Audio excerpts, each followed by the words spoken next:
আসসালামু আলাইকুম। আজকে আমি সিলেটের আখনি রেসিপিটা আপনাদের সাথে শেয়ার করব। আর আজকের এই আখনির রেসিপিটা আমি সিলভারের হাঁড়িতে রান্না করব, কোনো রকম ননস্টিকের হাঁড়িতে না। আর কিভাবে ঝরঝরা করবেন সেরকম সকল ধরনের টিপস নিয়ে কিন্তু আমার আজকের এই রান্নাটা। আমি সিলেটের বটেশ্বরে প্রায় 3 বছরের মতো ছিলাম। তো ওই জায়গার স্থানীয় মানুষদের কাছ থেকেই কিন্তু আমার এই আখনি রান্নার রেসিপিটা শেখা।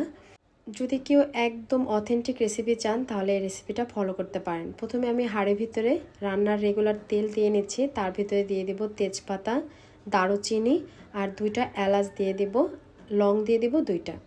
প্রথমে গোটা গরম মশলাগুলা তেলের ভিতরে 1 মিনিটের মতো ভেজে নেব। এটা ভাজার সময় খুব সুন্দর একটা সুগন্ধ ছড়াবে। তারপরে এর ভিতরে দিয়ে দিব পেঁয়াজ। আমার হাতে যে বাটিটা দেখতেছেন এটার হাফ বাটি পরিমাণে পেঁয়াজ আমি এখানে ব্যবহার করেছি। আর পেঁয়াজটা যাতে খুব তাড়াতাড়ি নরম হয়ে যায় এর জন্য আমি 2 টেবিল চামচ এখানে লবণ ব্যবহার করেছি।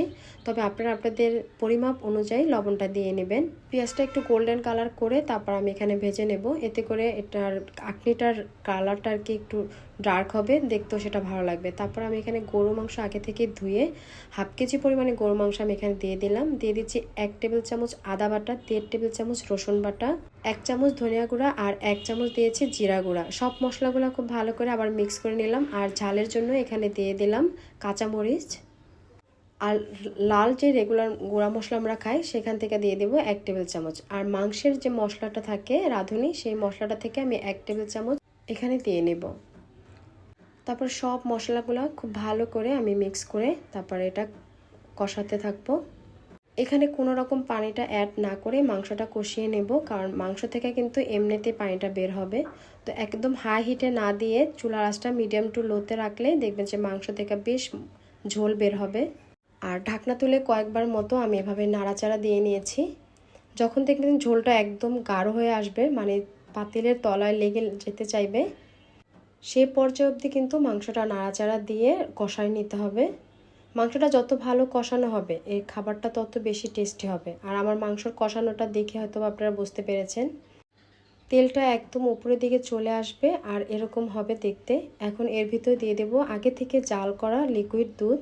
আমি এখানে 1 কাপ পরিমাণে দুধ দিয়েছি আর গুঁড়া দুধ 2 টেবিল চামচ দিয়েছি। যদি আপনাদের হাতের কাছে গুঁড়া দুধটা না থাকে সেক্ষেত্রে আপনারা হাফ টেবিল স্পুন চিনি এখানে অ্যাড করে দিবেন। তারপর ঢাকনা দিয়ে মাংসটা সেদ্ধ হওয়া পর্যন্ত অপেক্ষা করব। আর অবশ্যই মাঝে মাঝে নেড়ে চেড়ে দিতে হবে। যদি 1 কাপ দুধে আপনাদের মাংসটা সেদ্ধ না হয় সেক্ষেত্রে আপনি এখানে পানি ইউজ করতে পারেন। এখন দিয়ে দিলাম এখানে কিশমিশ। আর মোস্ট ইম্পর্টেন্ট যেটা আখনি রান্নাতে সিলেটের, সেটা হচ্ছে ছোলা। এই ছোলাটা আমি লবণ এবং হলুদ দিয়ে আগের দিন সিদ্ধ করে রেখেছি। 1 বাটি পরিমাণে ছোলা সিদ্ধ আমি এখানে দিয়ে দিচ্ছি। আর দিয়ে দিচ্ছি গাজর কিউব করে কাটা, এটা ধুয়েও সুন্দর করে এটাও দিয়ে দিলাম। এখানে 2টার মতো গাজর আছে। আর পোলার চালটা আমি প্রথমে ধুয়ে তারপর পানিতে 1 ঘন্টার মতো ভিজিয়ে রেখেছিলাম। তারপর পানি ঝারিয়েও আমি রেখে দিয়েছি। কয়েকটা কাঁচামরিচ দিয়ে এখন চালগুলো আমি দিয়ে দিব। চালগুলো দিয়েও 2 মিনিটের মতো আমি মশলার ভিতরে চালগুলো ভুনে নিব।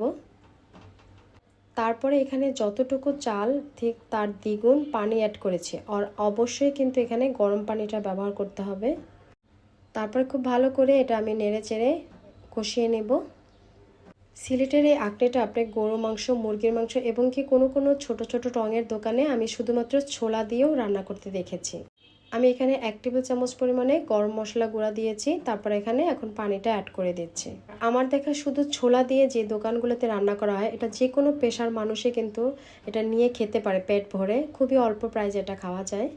তো আমার এখানে 2.5 পট চাল ছিল।